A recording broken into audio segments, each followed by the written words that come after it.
and welcome to Steve's Place. Glad to see you all here again for another Sunday of an intellectual journey. Tonight we're going to be journeying into the study of alchemy, the precursor to chemistry. So, but before that, we have a little bit of housekeeping to take care of. I'd like to remind everyone, if you click on the QR code, it'll bring up our TeslaTech.info, and you'll see this banner here. Now, if you click on that banner here, that will take you to the 2024 videos from this year. And we have like over 30 hours of that. And you click on that, and it'll take you to this page here. And on this page here, you can take and buy it now. You can leave a donation if you're feeling in a charitable mood. We certainly could use it. Seems like everybody got sick in the last week. And we also have T-shirts available on that, and the T-shirts are a great thing to have. In fact, the one I'm wearing is from 1994. Like I said, I've been doing this a long time. Anyway, I also want you to remember we have a YouTube channel that's separate from the 2024 videos. And on the YouTube channel, you get there, you simply go to our homepage, TeslaTech.info, and you'll find this big yellow box on the right-hand side, upper right-hand side, and you see that we have a TeslaTech channel. That's generic. You click on that, and it'll bring up the videos of that from the channel directory. If you use the conference directory, what that does, it brings up a page where you can select the conference that you want to see, and you click on the YouTube logo by the conference, it'll have 20 or so videos that were at that conference. And if you know who you want to see, you can also use the speaker directory, which is a work in progress, and I'll be working on that soon again too, as soon as I get more time. And I want to remind everyone, be sure to give us that thumbs up. If you're watching on YouTube, that thumbs up is what helps drive traffic to our YouTube channel. And that our goal is to have 20,000 subscribers. We're just a few hundred short of that now, and I'd like to get to 1,000 members, but that's the way to go. On the YouTube channel, we do have a subscription, which is free. We have hundreds of videos you can watch as a subscriber. But most important, we have a membership at $9.99 a month, and that helps keeps us going. We have hundreds of more videos I got to be putting up here. That I'll probably have to go out and hire someone to do the conversion. But anyway, that's what that all goes to. It goes to keeping the channel going, and also help us with our conference. Our conference this year is going to be August 6th to 10th. And Albuquerque, we still haven't locked in on a final location yet. I'll be getting with some people this week and next week. Probably next week. I think everybody's going to be back because everyone just took time off for Thanksgiving, so it's hard to get things done. Okay. So, in the meantime, hello. Hold on just a second. I gotta remove some of the stuff. There we go. Okay. I'd like to introduce you to Bernard, the crypto alchemist. Bernard's been doing this for how many years? About, I'd say a solid 10 now that I've been actually doing electrolysis experiments. I've been researching into alternative energies, like the free energy or 0-point energy and stuff, and monoatomics for probably 2 decades at least now. But yeah, actually started experimenting 10 years ago with basic electrolysis after getting into the Keshe Foundation, the KFSSI, what he called GANs, and myself replicating these GANs, which is an acronym: gas, atom, nano, solid, state. So a single atom like a gas atom, but nano solid state, thus this white powder. It's the exact same stuff as David Hudson's ormus, the orbitally rearranged electron molecule or monoatomic molecule, or however the acronym is, but it's this monoatomic elements, and that it's very easy to make through electrolysis, and that it's basic electrolysis that when you connect two metals, an anode and a cathode, just with two wires, you do get a very small differential between it. And with that, I figured out that, hey, these ancient alchemists, maybe they knew what electricity was and this process. And that's what then drove my dive into looking into and starting to understand ancient alchemical practices, writings, symbols, and the technology of it.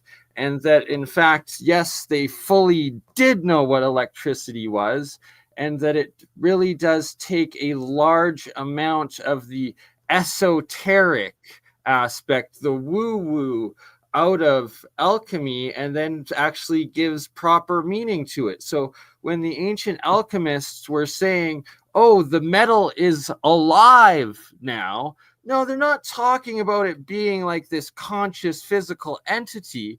No, they were talking about it being a live current, so that it's now a live electricity once they connected it, set it up, so that when you read these things, if they're saying the metal's live, well, then the connection is made and there's a differential and a current going through it. When they say it's dead, that means you've disconnected it and the reaction is no longer happening. Thus, it is dead. So you have this live dead situation. Then also when they're saying, oh, the metal's impregnated. Okay, they're not talking about anything sexual. They're talking about adding this extra entity, metal or salt or whatever element or mineral, whatever the solution is calling for, you're impregnating that solution, that reaction, you're adding an extra piece into it, right? So you have to take an actual scientific method and approach and lens to these ancient alchemical writings, and also understand that there's a lot of secret coding in it, because this was suppressed science, and that the majority of the real ancient alchemical texts usually start off with, if you're not properly initiated, if you find this manuscript, you must take it to your local king or queen, to the authorities. You do not have the right to have it. This is punishable by death. So that regardless, this was like the top secret science of ancient times, and that it was very intentionally misled to make it look like these weird practices, or that it was just wild stuff of the imagination, when in fact it's very advanced science.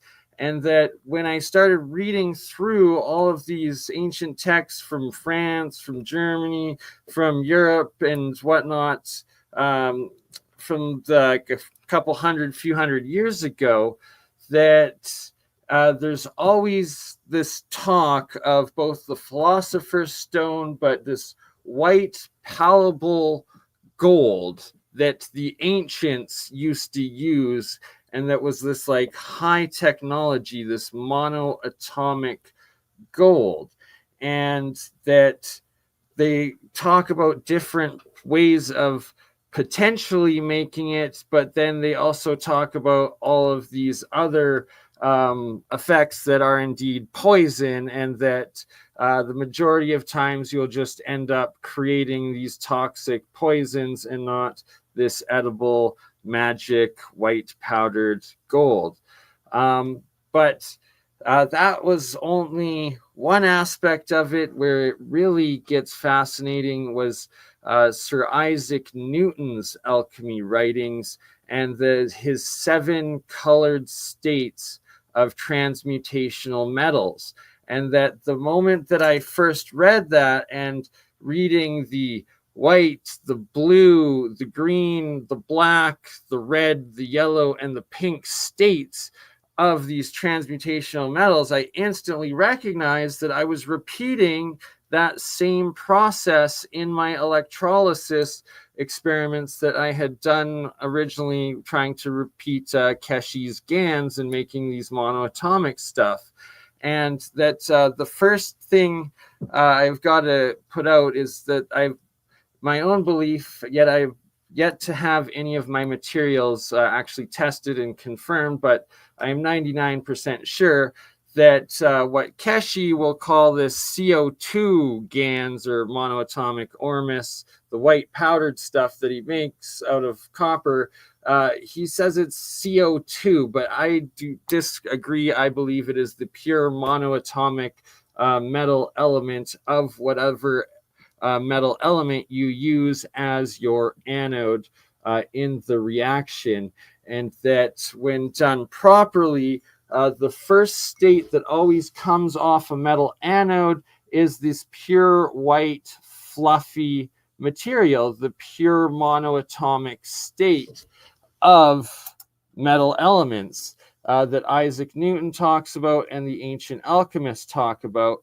And that I have reproduced and made this white, fluffy, monoatomic material out of reactions of gold on gold. So both the 24 karat gold anode, 24 karat gold cathode. I've made it out of pure silver maples, so 99.999% 1 ounce maple coins, both on the anode and cathode. I've made it out of the pure copper with pure copper anode, pure copper cathode. I've made it out of pure iron, and that I get the iron into this pure white state, not the rusted state, but actually pure white fluffiness. I've done it with aluminum. I've done it with zinc. I've done it with bismuth and a couple other metals as well, tungsten and what else? A couple more. But the fact being, it is easily replicatable, and it is reproduced with every single metal that you use, right? So that no matter what metal on the anode side, it will turn into the pure white fluffy state first. But then after a moment, it starts turning into the blue, which is oxidized. And then this is extremely toxic. This will poison. This will start instantly, and these are, so this is a diatomic. Thus, 2 atoms, the metal plus the oxygen, thus the oxide. But you will die if you ingest it. If you even, you'll start getting heavy metal poisoning accumulation because just by touching it, because it is nanomaterial that you have to wear gloves. You have to have safety precautions because it will instantly absorb through your skin and start giving you poisoning. And then it also turns into the pure red state, which I believe is a hydride or a hydroxide after the blue state. So that there's these different states that come from the reactions, and it's the exact same repeatable 7 colored states that Sir Isaac Newton talks about in his 7 color states of metals transmutation. And that the final state is a pink metal state or a crystal state, he says, and that I'm got some pictures of metals that I've got suspended in this pink crystalline state that he says you're then able to transmutate one metal element into another. And I believe that through the right harmonics and the electrolysis process, where you're creating atomic hydrogen off of the cathode, that when you put the right harmonic into the metal, so for instance, if you want to create gold, you would get tungsten, which is, you know, 1 atomic mass below gold, into this pink crystalline state. You then have in your electrolysis the atomic hydrogen being produced alongside this pink crystalline tungsten. And then when you put the harmonic frequency of gold into that reaction, it should then be able to atomically, combine the atomic hydrogen with the tungsten and theoretically produce the next metal up, being gold. And that these are experiments I need to do with better equipment, but that there seems to be a lot of promising supporting developments within the LENR, low energy nuclear reaction, or low energy nuclear lattice reactions, or lattice energy, whatever the acronym is. Anyways, the cold fusion, the different names they give of it, but that it seems to be through this electrolysis method, and that the ancient alchemists might have actually understood a lot more than what we were told.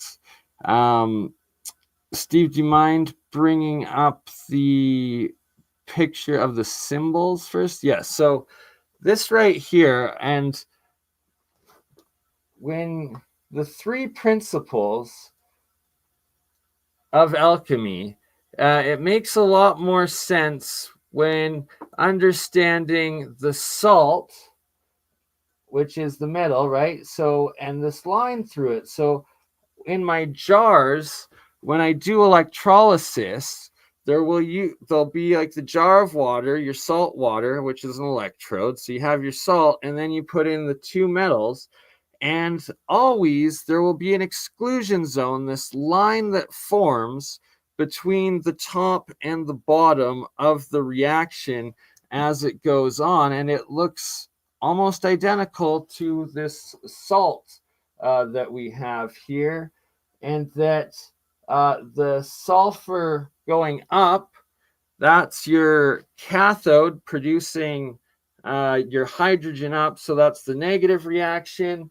And so your sulfur going up, that is your cathode, the negative.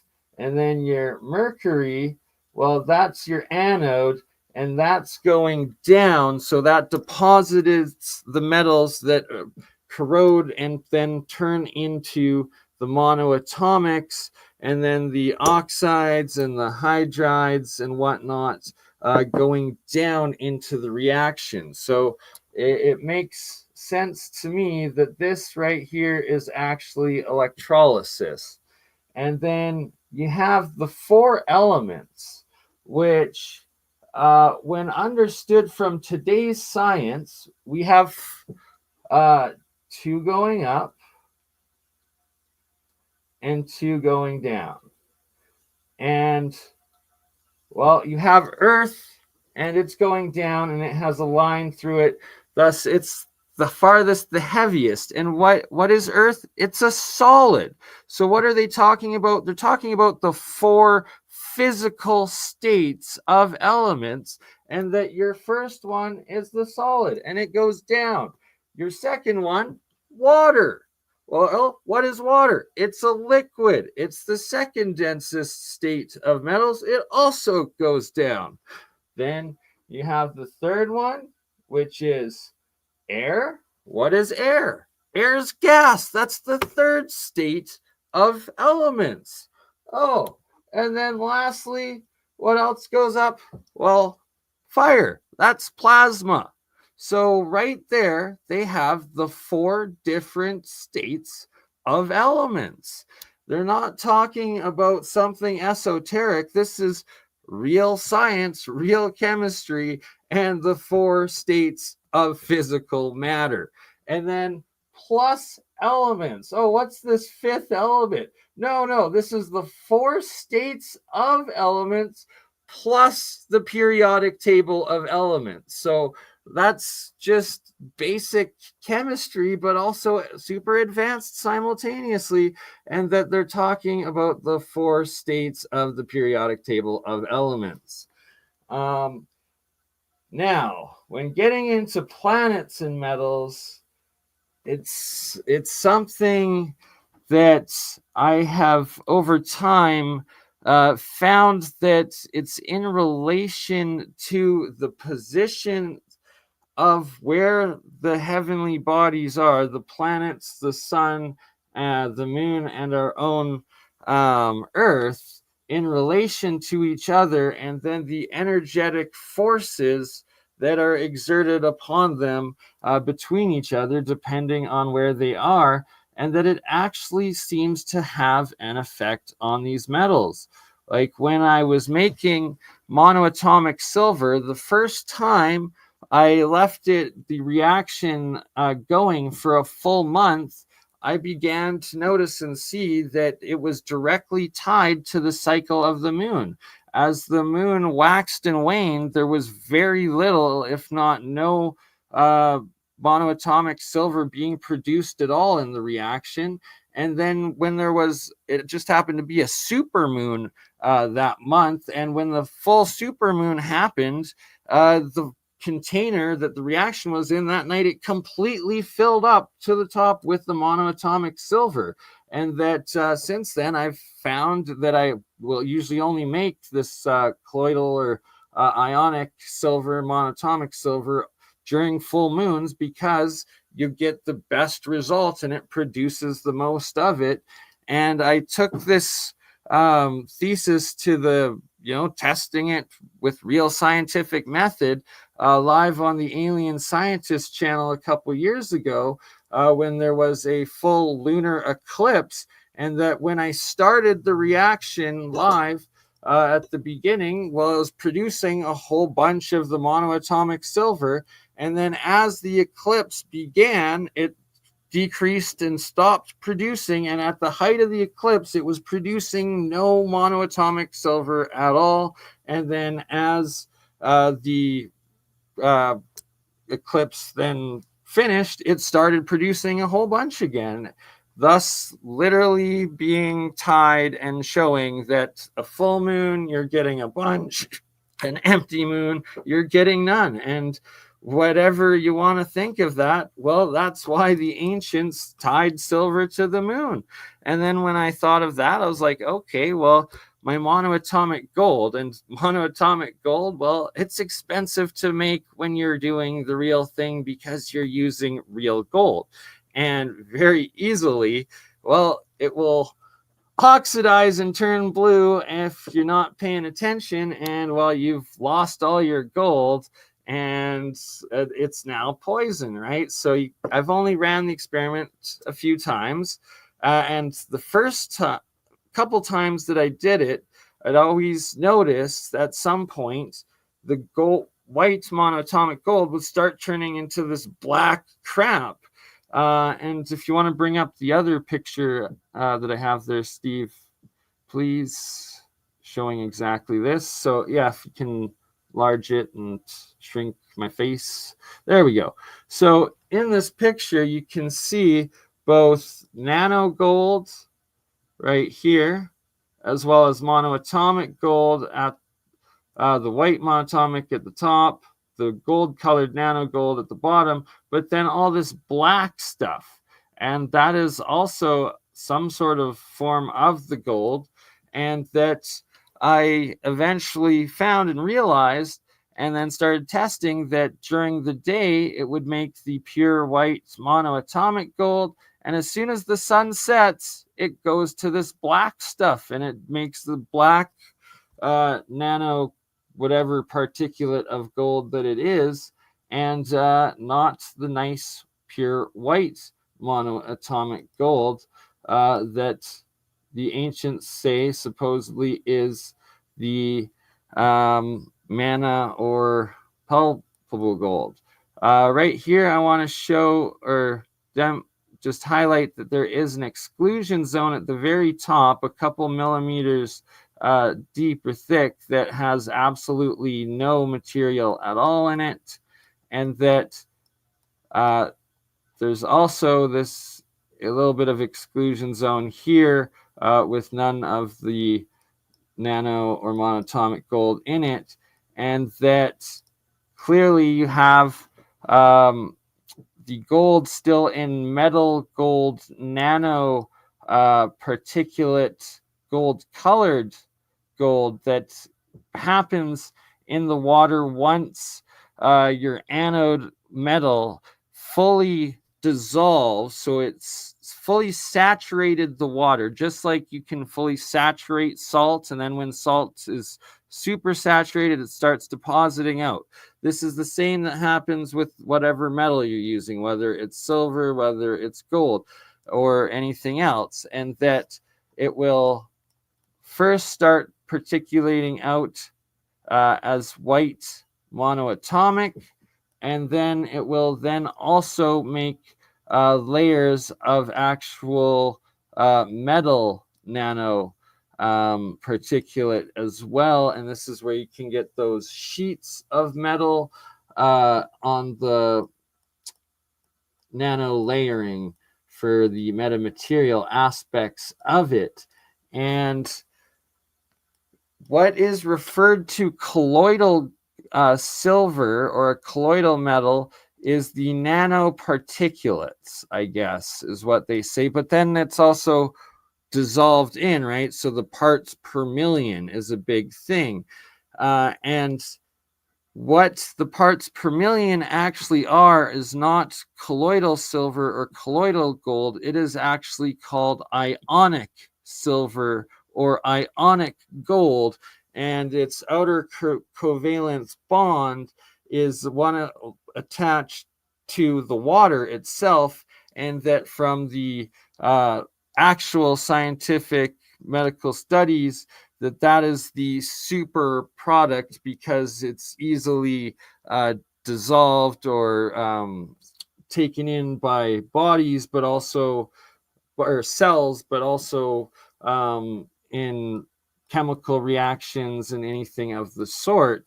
And that when you're making this solution and doing the electrolysis, that your average colloidal silver product that's sold is like 15 or 35 parts per million or something like that. But yes, it does look like some deuterium oil. That is another aspect of the reactions. Is I'm also pretty sure I make deuterium, and yeah, that's a whole other episode all on its own. Anyways, back to the point of when you get the actual physical nano gold or metal being deposited, you're fully diluted, you're fully saturated to the point of being super saturated. So your ionic silver or your ionic gold in that solution is then 1,000,000 parts per million that you've actually got the real ionic dissolved metal within.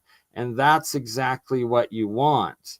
As opposed to a lot of times, the colloidals that you get will be blue and that it's oxidized poison. And that's where you see these people turn into Smurfs and die right away from heavy metal poisoning because they're literally consuming this oxidized diatomic poison and poisoning themselves and killing themselves. So like this stuff is very dangerous if you don't know what you're doing or just touch it because it's nanomaterial. It absorbs through the skin, through cells, and can be very toxic stuff. But when used right, even the blue oxidized metal colloidal waters, you never use it on yourself, but as a disinfectant, it's one of the absolute strongest. Like it is oxidized or copper oxide, silver oxide, all well known for being antiviral, antibacterial, pesticides, and all herbicides, stuff like that. And that is the reason why. And all right, let's see what other pictures we got to go off of and show. So here we go. Here I'm showing this one is both, this is a silver cathode and a gold anode, and making the pure white monoatomic or ormus stuff and material, and that this is what you want to harvest first. This is what will happen in the reaction for the first hour or so, and that until the water becomes fully saturated or supersaturated, you'll see clouds of this form off of both the anode and cathode and just turn into this pure white, cloudy, nice ormus GANs monoatomic metamaterial that you want to harvest. And that there we go. And then here you see now, as the reaction continued on, that eventually it got supersaturated and started depositing the nano gold material back into the water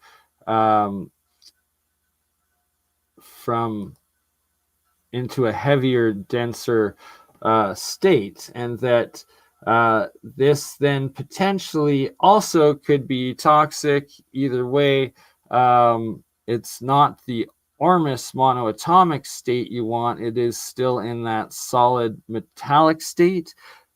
That said, it is the electroplating, it is these lattice layering, the nano lattices that you're making, and that is a potential metamaterial that it does eventually deposit along the glass and turns into these sheets of the metal.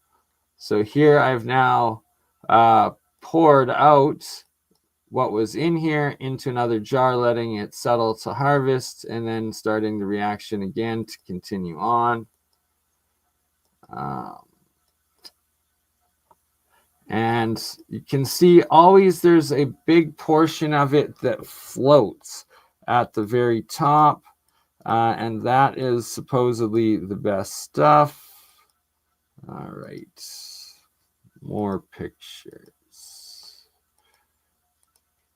Here we go, a little video, if you don't mind bringing up.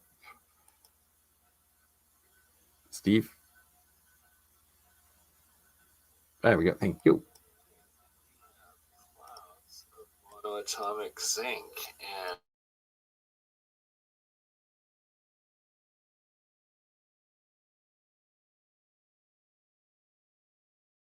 so I pause it here to show that this is the zinc as a zinc anode I'm using, and you can see that it's the monoatomic material off the zinc has actually formed a structure, and that halfway down the jar it's created a layer, and it builds out, and it builds in tubes, and it self-arranges into this crazy structure, and that it's defying like gravity or buoyancy essentially, because it should be going all the way to the bottom and resting at the bottom, but instead it actually creates structures and tubes and different forms.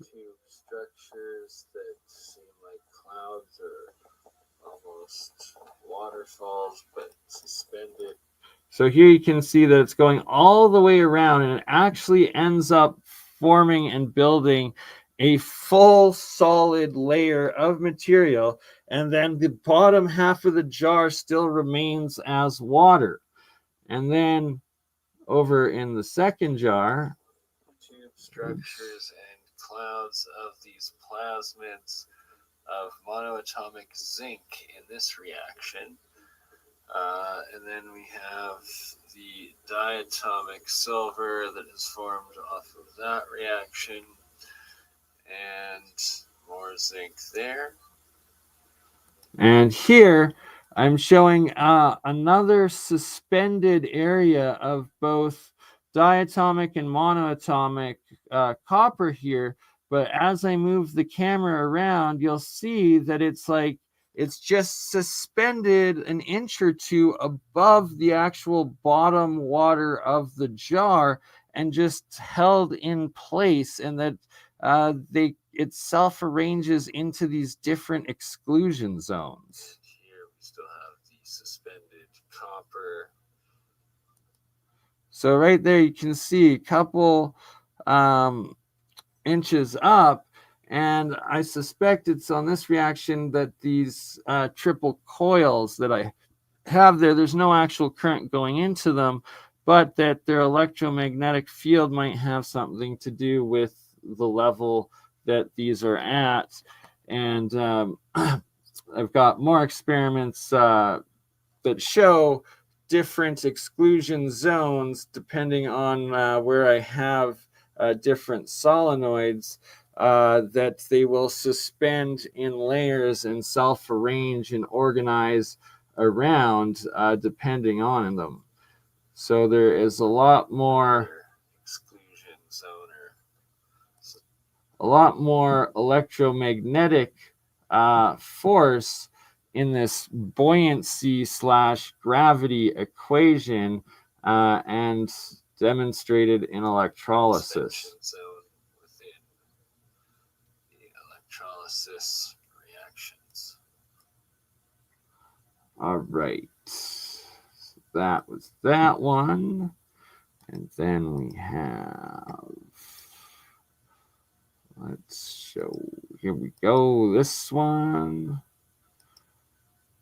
So in this jar that's been fully sealed, I believe at this point that this picture was taken, probably about 2 years that it was fully sealed, but you can see this pink state of the copper, that it's fully suspended, pink reddish state, and I'd say this is pink, and that also there's a silver coin there that is also in the full pink state as well, and that I've been able to get all metals into this pink state Sir Isaac Newton talks about, and that when it is in this state, they actually show, or they actually are like reflect and sparkle, like they actually have crystals in them, on them, and it's a legitimate crystallized form of metal.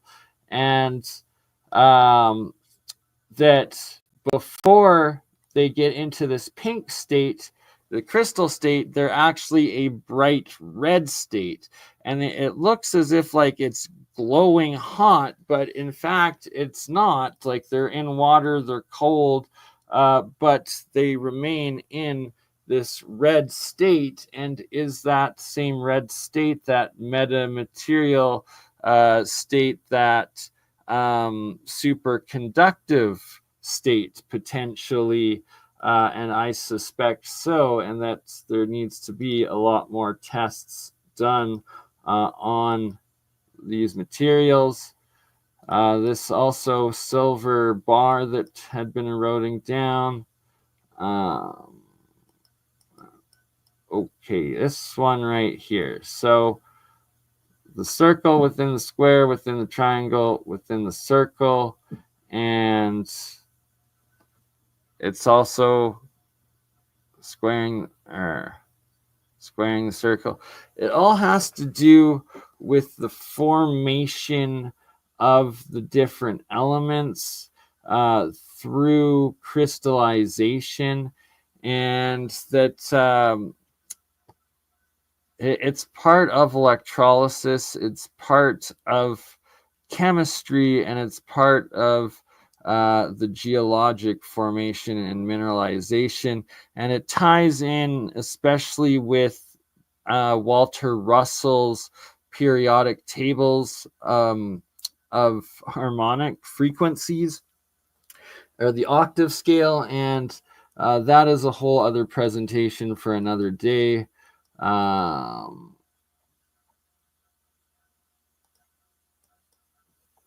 And here we have a bunch of the different coils that I made, nano coating them, and then using as experiments. So in this picture here, I've got a double copper or triple copper solenoid 2 coils as the cathode, and they produce a whole bunch of hydrogen off of them. And then I have a straight down anode of a triple solenoid coil going down, and it's completely covered in bubbles that are stuck to it. And what comes off the anode?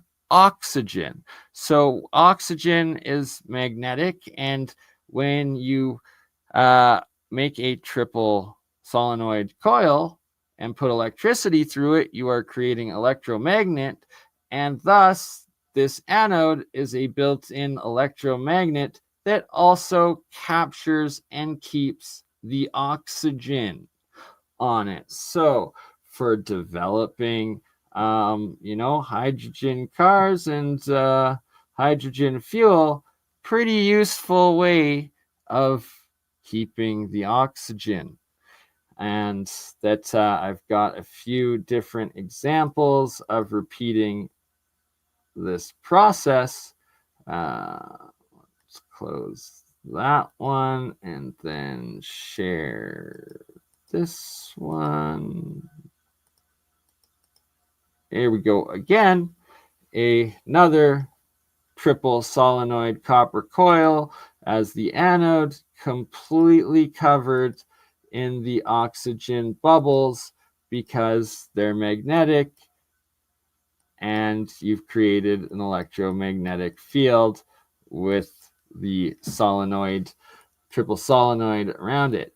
But what is very interesting is inside the bubbles, it's all blue oxidized copper, and that it legitimately is like a liquefied goo. And that if you take it out of the water, it just drips and falls apart and corrodes instantly as it oxidizes. And that it's the first state of breaking down through Sir Isaac Newton's 7 color states of transmutational metals. And that I believe that this has to do with when you're putting your frequency into the harmonic frequency to try to transmutate one metal into another, that you want to start when you first have it in this blue goo state. And that as you proceed through the transmutation process from going to the blue to the red, or to the white to the black to the yellow, then red, then pink, and ending in the pink crystalline state, that you want to be putting your harmonic frequency of the metal you want to transmutate into this process throughout, so that the atomic hydrogen is then bonding and going into this blue goo while it's still a goo jelly form before you re-solidify the metal into a solid again. And that it's actually very easy to, through the right process, I should say. Like, it's extremely difficult if you don't know what you're doing, but once you do know what you're doing, through the processes to recover a full copper non-oxidized metal solid state from the blue goo state, and reversing the process of the electrolysis breakdown of the metal if you know the right processes, which is, I guess, what do I call it? Would you call it?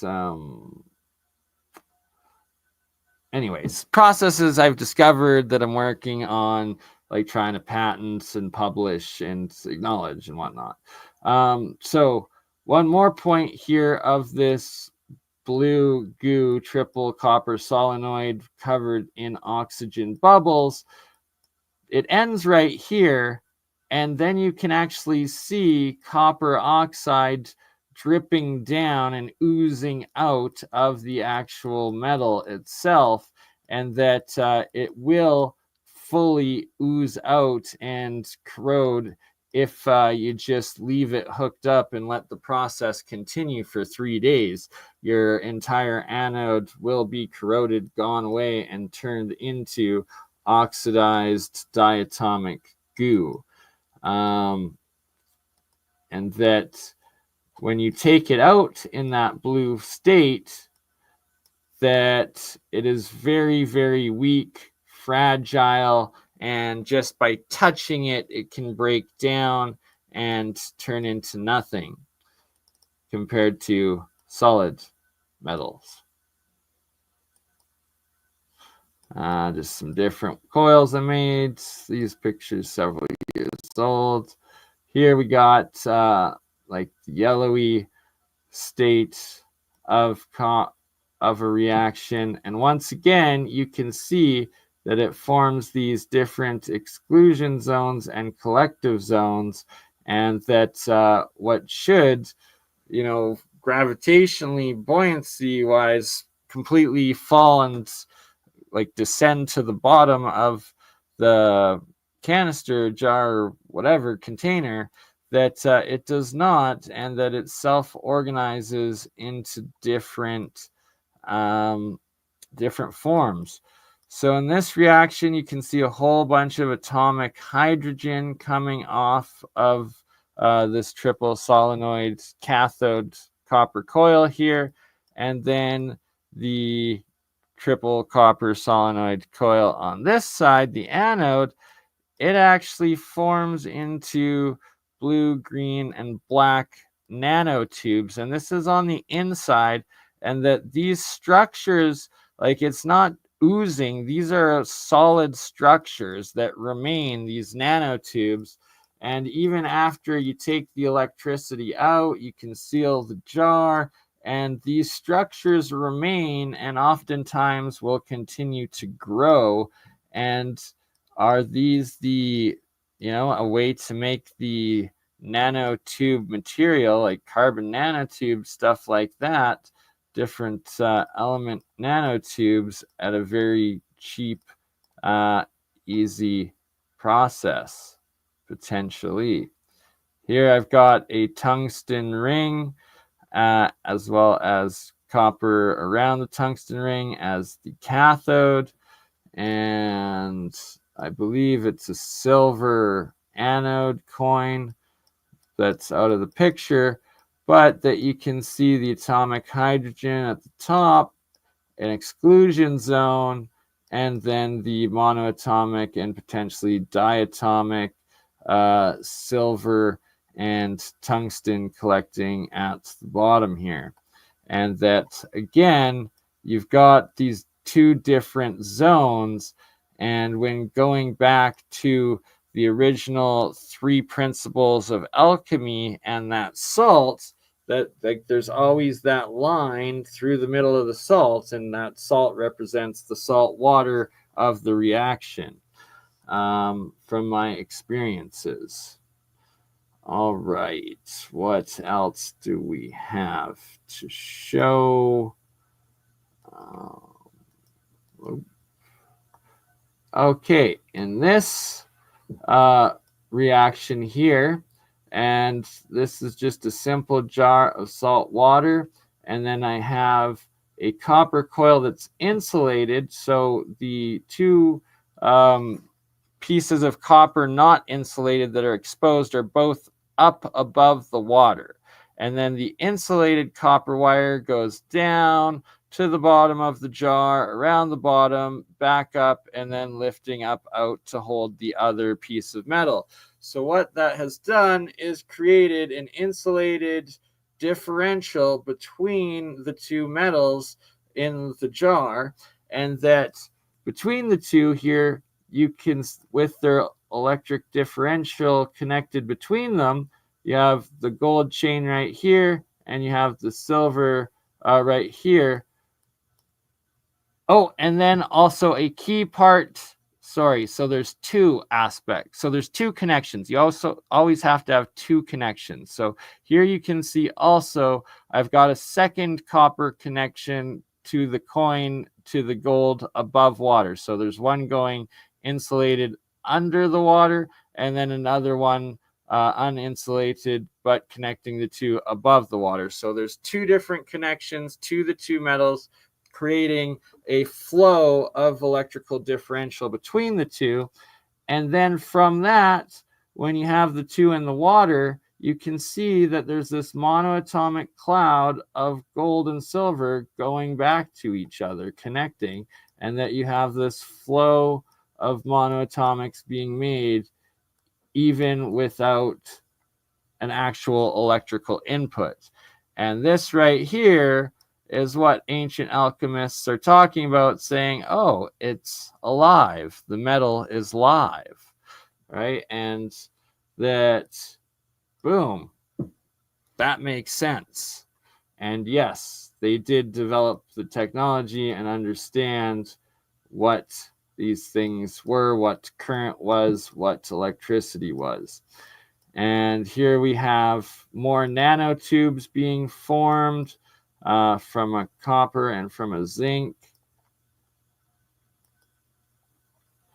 Here we have an exclusion zones and then suspension zones of diatomic copper or copper oxide here, but that this jar is completely sealed. It had been sealed for, I believe, a couple weeks at this point, and still right in the middle you have a bunch of suspended pieces, right? So it's defying buoyancy and gravity and self-organizing.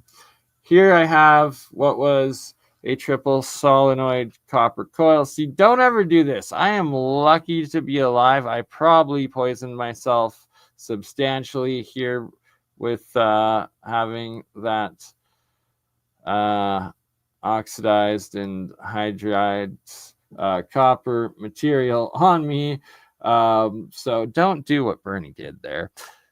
But interesting part is that half of the coil was blue oxidized and the other half was red hydride. And it just, the blue red, it's always half and half. There's a blue oxide and a red hydride, I guess, like, and it just how it relates to, you know, the blue red of magnets and stuff. Very interesting, but that's a whole other full episode all on its own of showing it in the different reactions.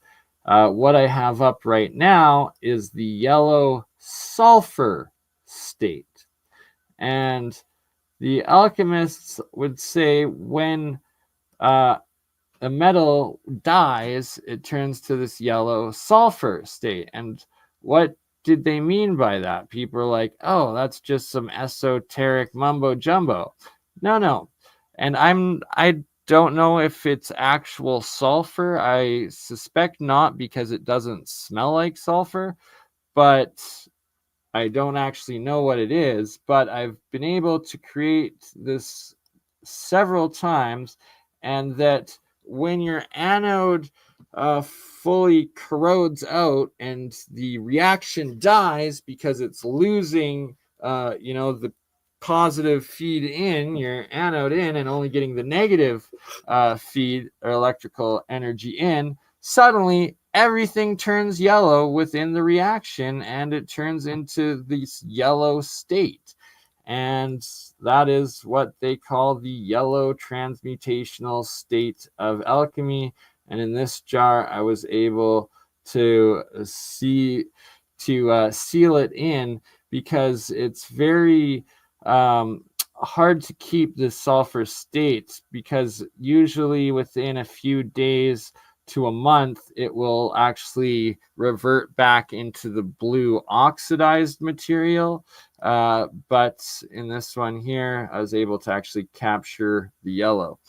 All right, here we're showing the self-organization of the swirls that always happen within these reactions, and that you will get what look like mini galaxies of self-organizing, self-spinning, and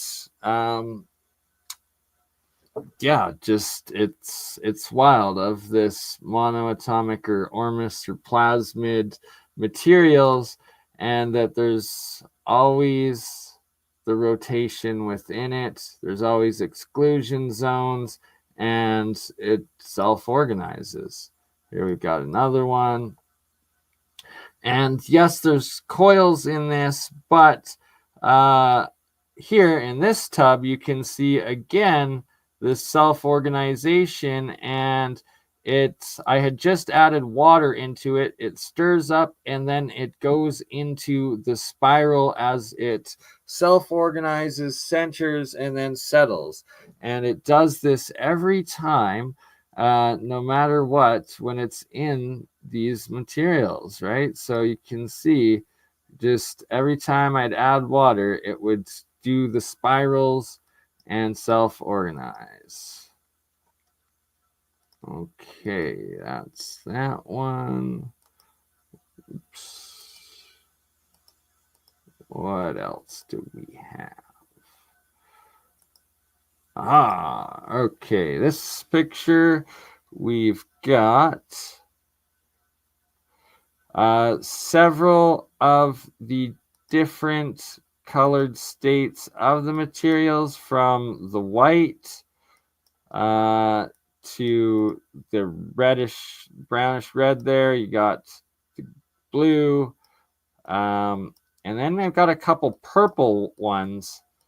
And the purple ones are fascinating. After I left monoatomic gold out in the sun and monoatomic silver out in the moon, they both turned purple and into a purple ormus, and the water started tasting sweet. But what these were is, I've been doing a series that I've called Agricultural Alchemy, where I use the water, so the ionic silver, the ionic gold, the ionic copper, and zinc, also I guess some colloidal water as well, to try with plants, right? Because you don't want to poison yourself. You don't want to give yourself heavy metal poisoning. You want to try it out on plants to see the effects.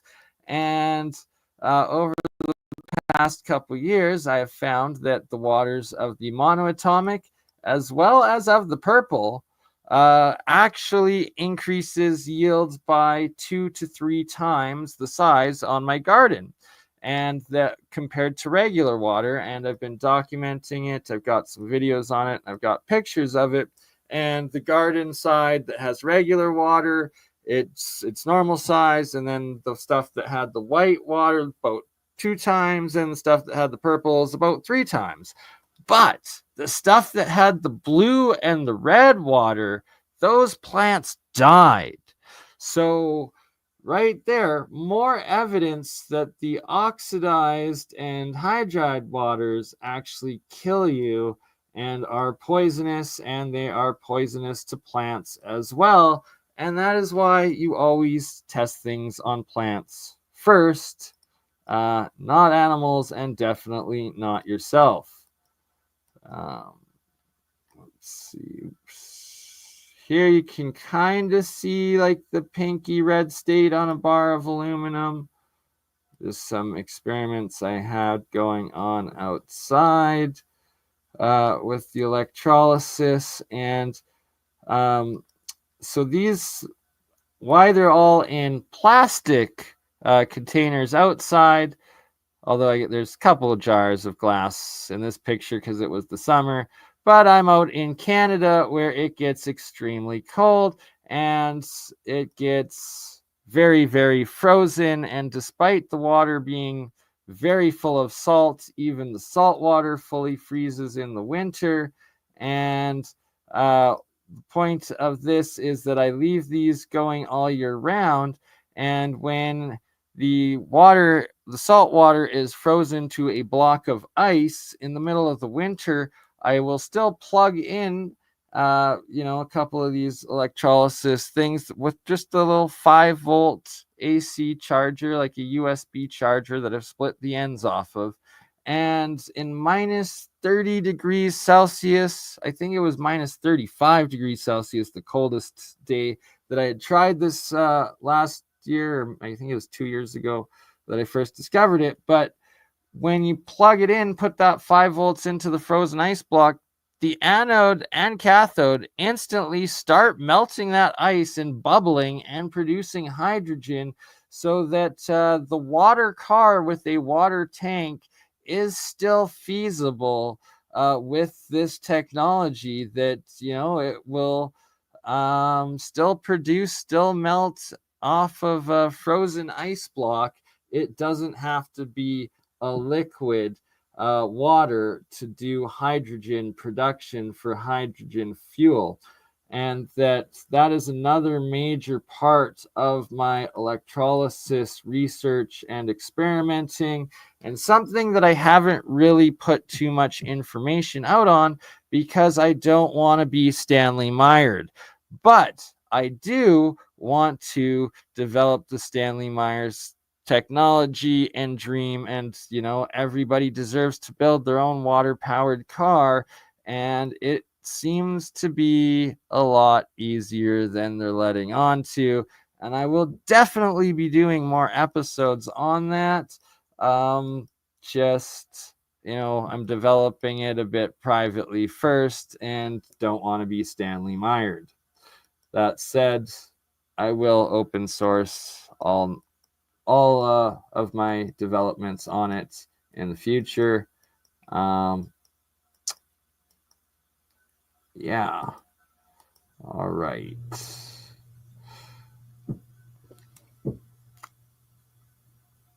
Oh, Steve?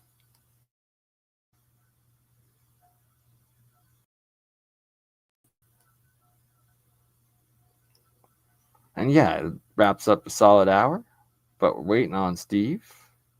Hopefully he's able to reconnect. Uh-oh. Well, maybe you'll have to reconnect and come back in. I'm not sure. Look at that. See, I mentioned hydrogen water cars, and now they've disconnected Steve. Oh dear. That's what happens every time. Can't mention it. They get mad. All right. Well, while we're waiting for Steve to hopefully reconnect, we can look at the fluffy monoatomic clouds. And yes, another major part of my electrolysis stuff, I'm pretty sure I've produced deuterium and tritium, and probably a lot of it in several different reactions and processes, but I don't really talk about it because, again, I don't want to be Stanley Myered. Or that one might be Hans and Fleischmann. I don't know. But it's a technology that needs to be developed for the good of the world. And anyone, there we got Steve back. Okay, we're back. I don't know what happened. I mentioned hydrogen-fueled water cars. So are there any other questions or?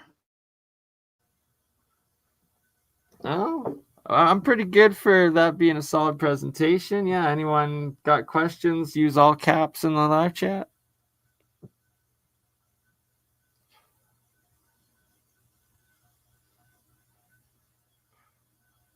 Oh, did Steve freeze?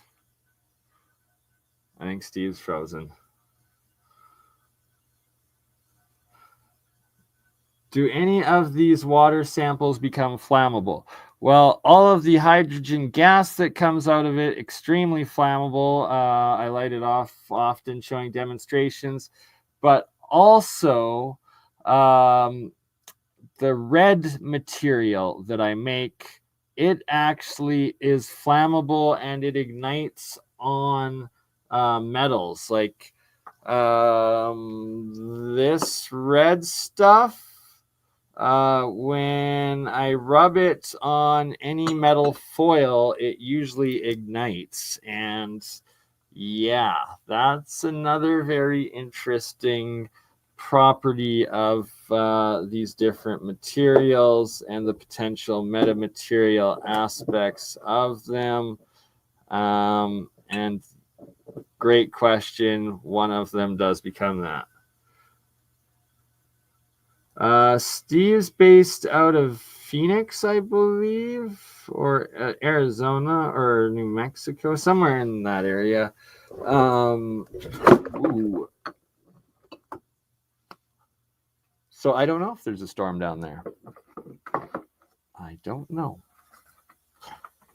Oh, but that did remind me and gives me time to show off my jelly aluminum, the transparent clear aluminum that I have now reproduced the process of making. And let's, I guess, I should probably follow my own advice and get some gloves. So unos momenter, please. All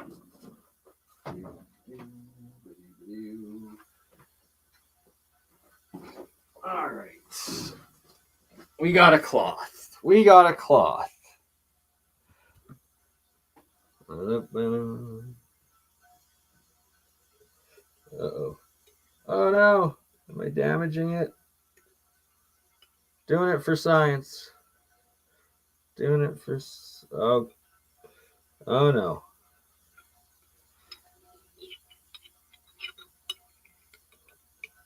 There we go.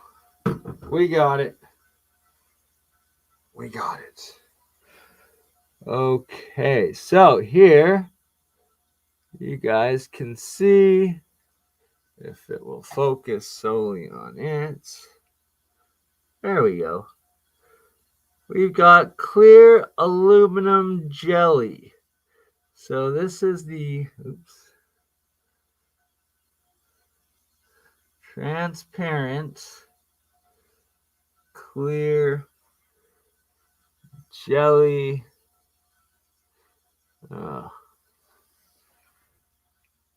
Why can't I get a good focus on it? There we go. And that it is actually see-through clear aluminum material right there, and can make transparent metal jellies that are a solid as well, aka the fundamentals of aerogel. And that I have also produced the processes of making the metamaterial of aerogel. We got Steve back. All right, so I'm just showing here aluminum aerogel, or the clear and translucent, it's both, aluminum material that I'm able to make. It's like a crystallized gel.